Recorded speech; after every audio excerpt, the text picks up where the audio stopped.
Opa, senta aí então para a gente falar hoje um pouco sobre os primórdios da colonização do Brasil. O que estava acontecendo na época, qual era o contexto e tal.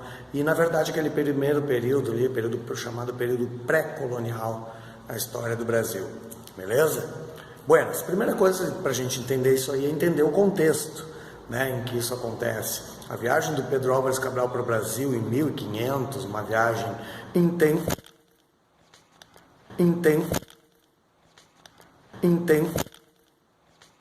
Primeira viagem, né, oficial dos portugueses ao Brasil, 1500, com Pedro Álvares Cabral, aquela viagem, né, em que ele veio intencionalmente para cá, ao contrário do que muita gente acreditou durante muito tempo, que foi sem querer, que ele se perdeu e tal.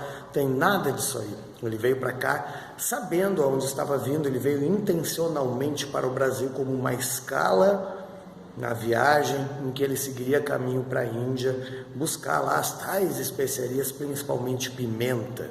Não é só o que ele levou de pimenta para Portugal, já pagou todo o custo da expedição e sobrou dinheiro ainda, mas essa passagem por aqui, de 22 de abril de 1500 a 1º de maio, foi puramente intencional, né, para dar uma explorada, ver o que tinha. Faziam 6 anos que Portugal tinha assinado com a Espanha o Tratado de Tordesilhas, e a ideia era vir, então, né, conhecer, ver o que tinha aqui, se tinha alguma coisa de valor e tal, ou não.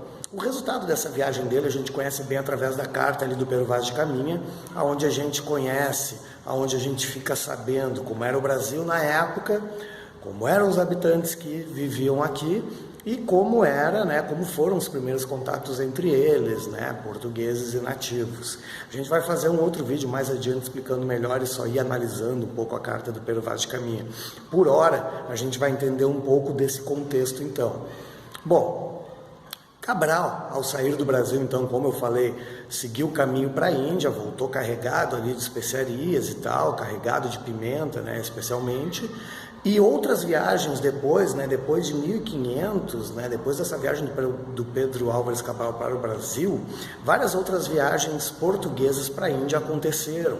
Lembrando que fazia 2 anos apenas, né, 1498, foi aquela viagem do Vasco da Gama, primeira viagem portuguesa, primeira expedição portuguesa a conseguir contornar o continente africano e aportar e chegar até a Índia de fato, né? Então depois que os portugueses descobriram que era possível, confirmaram que era possível chegar até a Índia, contornando o continente africano, eles obviamente não pararam, continuaram fazendo isso por mais alguns anos. Isso se encaixa naquele chamado período pré-colonial brasileiro, né? Aquelas 3 primeiras décadas, ali entre 1500 e 1530, correspondem ao período em que os portugueses não deram ainda muita atenção ao Brasil, não dão lá tanta atenção ao Brasil. Nesse período são organizadas expedições portuguesas para vir para cá, para o Brasil, em busca, né, do pau-brasil, né, dessa árvore. Então tinha um valor econômico interessante em Portugal, na Europa, pela seiva dela, né, que permitia a fabricação de tinturas para tecidos, e a própria madeira em si, uma madeira rígida, que fazia, né, com a qual se faziam móveis que duravam muitos e muitos anos, né, e fazia-se até mesmo embarcações com a madeira, né, do pau-brasil. Então ela tinha lá um valor interessante, nada comparável ao valor das especiarias e tal, mas justificou algumas viagens que os portugueses fizeram para cá nesses 30 primeiros anos, após a viagem do Pedro Álvares Cabral. Nesse período, porém, os portugueses não vão dar tanta atenção ao Brasil, porque estão lucrando bastante ainda com o comércio de especiarias com o Oriente. Nesse período, o que vai fazer ao longo do período algumas coisinhas, três coisinhas em especial, vão fazer com que os portugueses aos poucos, com que a coroa portuguesa aos poucos vá mudando de ideia em relação ao Brasil, em relação ao destino do Brasil. Primeira coisinha, a queda nos lucros com o comércio, né, de especiarias.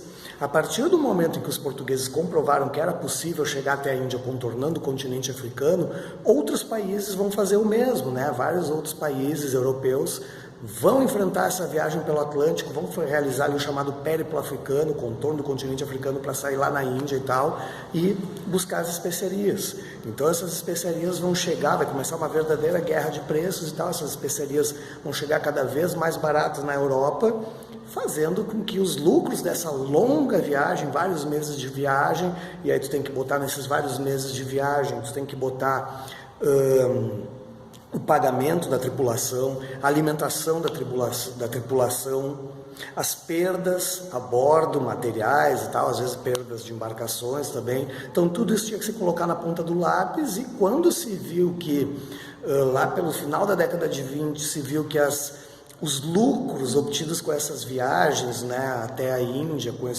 com essa venda de especiarias, estavam pagando ali o custo das viagens e pouco mais que isso, sobrando pouco mais que isso.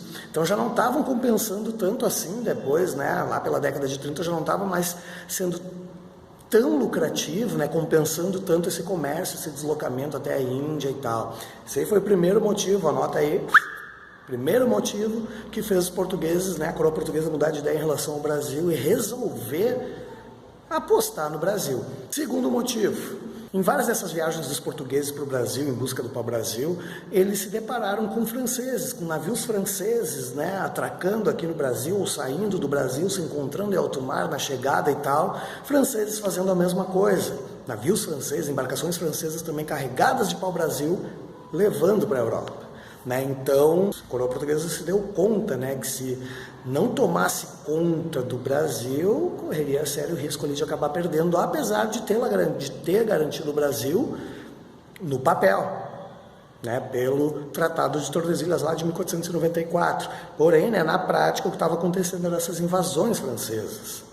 Né? Então, soma as duas coisas juntas aí, lucro com o Oriente não está diminuindo, não está mais valendo tanto assim a pena. Brasil está sendo invadido, está sendo alvo de cobiça dos franceses. Some-se a isso, e aí vem o terceiro motivo que fez os portugueses mudarem de ideia em relação ao Brasil, a questão de que, por essa época, início da década de 30, já corria notícia na Europa de que havia ouro na América Espanhola, na parte da América que pertencia à Espanha, né? Então corria essa notícia na Europa, aí sim juntou tudo, né? Os portugueses então não queriam ficar de fora disso.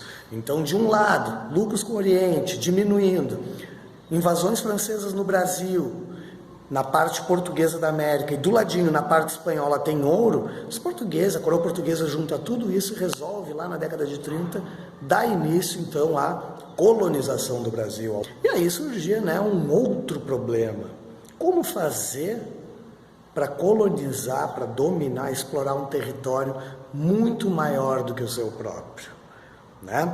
O rei de Portugal teve que pensar numa estratégia barata para conseguir colonizar, conseguir, como eu falei, dar início a uma dominação efetiva do território brasileiro em busca de riquezas, porém de uma maneira barata, que não gastasse muito. A solução encontrada então pela coroa portuguesa foi implantar aqui um sistema já bem conhecido, né, de Portugal, no caso, que foi o sistema das capitanias hereditárias, que até então funcionava bem no arquipélago de Açores, né, e a coroa portuguesa resolveu implantar aqui no Brasil. Porém, a realidade era outra. O arquipélago de Açores, bem pertinho de Portugal, ilhas ali, então despovoadas, pequenas e tal, uma realidade bem diferente, né, da que tinha aqui no Brasil.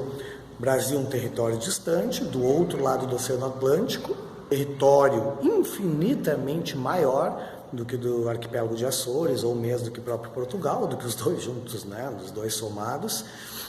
E não era um território despovoado, haviam aqui, né, mais de 1 milhão de nativos e das realidades mais diferentes possíveis.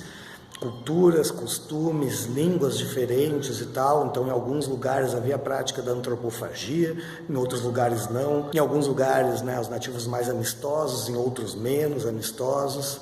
Em alguns lugares, nativos nômades, em outros não. Então, aqui o sistema ficou um pouco embolado, tal, né? Foi um pouco mais complicado do que no arquipélago de Açores.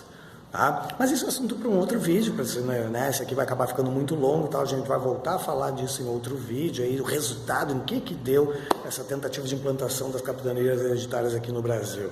Beleza? Por enquanto a ideia era a gente entender um pouquinho dos primórdios da colonização. Aí, tu faz o seguinte, tu vai nesse botãozinho aí embaixo aí, ó, dá uma curtida no canal, ou então tu vem nesse aqui do lado aqui, ó, esse aí, tá vendo aí com a minha carinha aí, ó, te inscreve aí, eu quero não acreditar que tu ainda não te inscreveu. Passou da hora. E aí, se tá com um pouquinho mais de tempo, assiste esse outro vídeo aqui que eu botei aqui a indicação pra ti. Ah, e não esquece, manda pros teus amigos também, velho. É que o cara tem uma prova disso amanhã. Vai lá então, beleza?